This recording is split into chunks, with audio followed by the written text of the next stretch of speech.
Now I'm going to show you how to use your palette knife, how to use your medium, and basically how to start off mixing your paints. So you have your palette knife, you have your 3-part mixture medium in here.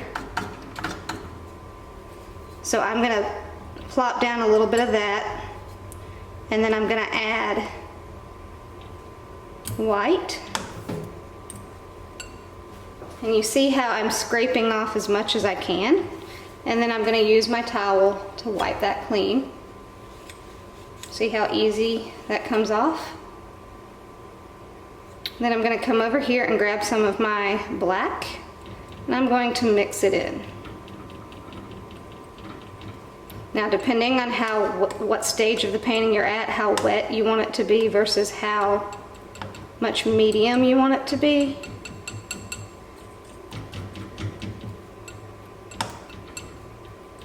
you will add a little bit more medium.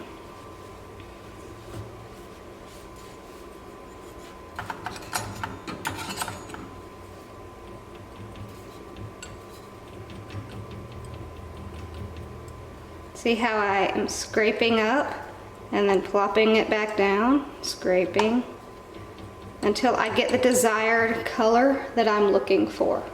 So remember, before you wipe off your palette knife each time, you want to make sure that you get as much pigment on the palette as you can, so you're not being wasteful.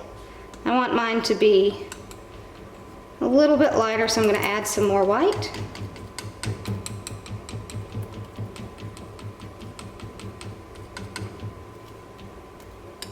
And just make sure that you mix it until it's totally mixed in one color and it doesn't have streaks of black or white in it. So look at that nice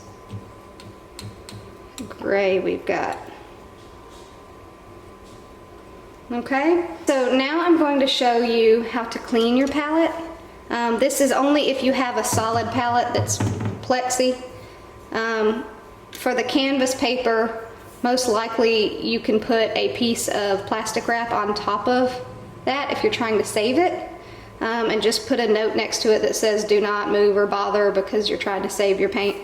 You can do the same thing with your hard palette as well, but if you're trying to clean, if you're done with your paint on the paper palette, you can just tear it out of the notebook and throw it in the garbage.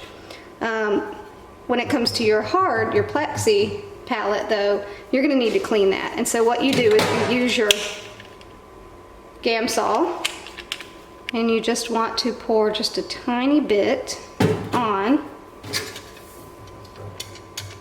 and put it on your paint. And this is especially good for when your paint is dried on your palette.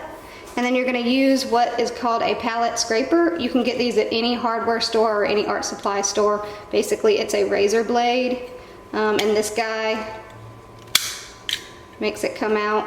Okay, so then you're going to scrape your paint off of your palette and use a rag or a piece of paper towel to wipe, just like you would your palette knife, and just keep doing that until it's all gone. And then use a clean rag to wipe. Let's see if I've got a clean spot on here, to wipe everything off. Okay, and I'm not going to clean this because it's brand new paint and I don't want to waste it.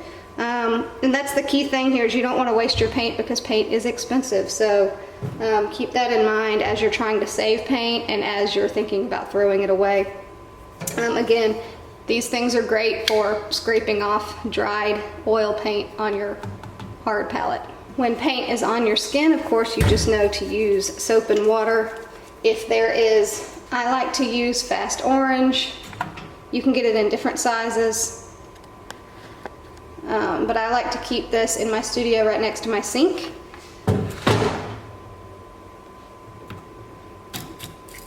You can just pump a little bit in your hand, and it has, I'm sure you can't see that, but it has a little bit of grit to it, so it'll get off the ink. If you're doing printmaking, it's really good for that, or the oil paint off of your skin. And it also smells like orange, so you don't leave the studio smelling like paint. It's also a good idea to get some sort of apron or come to class prepared to get paint on your clothes, so don't wear your favorite clothes.